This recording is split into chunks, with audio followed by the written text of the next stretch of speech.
আসসালামু আলাইকুম। আজ আমি রান্না করব শুকনো পাট শাক ভাজি। তার জন্য আমি প্রথমে গ্যাসটা অন করছি। এখন আমি একটু তেল দিয়ে দিব। শুকনো পাট শাক ভাজিতে আমি দিয়ে দেব পেঁয়াজ কুচি, মরিচ কুচি এবং রসুন কুচি। আর এর জন্য মোটা মোটা করে কেটে নিয়েছি আমি পেঁয়াজগুলো, আর রসুনগুলো মিডিয়াম আকারে কেটে নিয়েছি।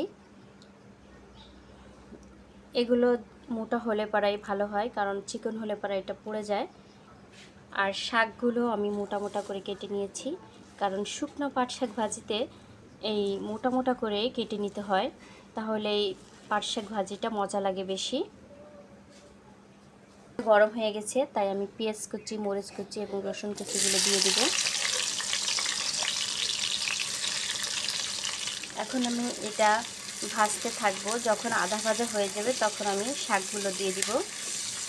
শুকনো পাট শাক ভাজিতে বেশি করে পেঁয়াজ, রসুন এবং মরিচ দিতে হয়, মানে এগুলোর টেস্টিটা এবং খেতেও অনেক ভালো লাগে। তাহলে অল্প পেঁয়াজ, রসুন বা মরিচ দিলে অতটা স্বাদ লাগবে না। পেঁয়াজ রসুনগুলো আধা ভাজা হয়ে গেছে, তার জন্য আমি এখন শাকগুলো দিয়ে দিব। মানে পুরোটা ভাজা লাগবে না, এই অবস্থায় শাকগুলো দিয়ে দিতে হবে। এখন আমি নেড়ে চেড়ে সুন্দর করে মিশিয়ে দিব।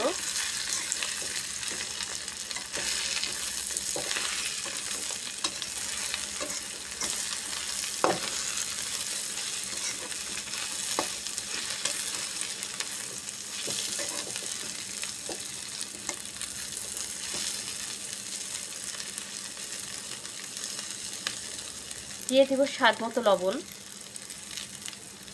এখন আমি জালটা লো করে দিব, আস্তে আস্তে আমি ভাজতে থাকবো।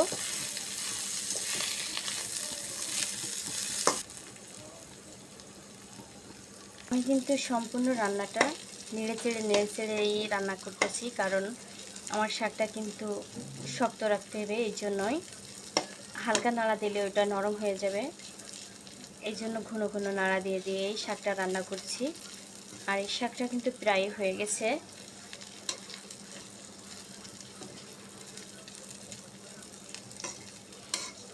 আর অল্প কিছুক্ষণের ভিতরে আমি উঠিয়ে ফেলবো। শাক রান্নাটা হয়ে গেছে, এখন আমি উঠিয়ে ফেলবো।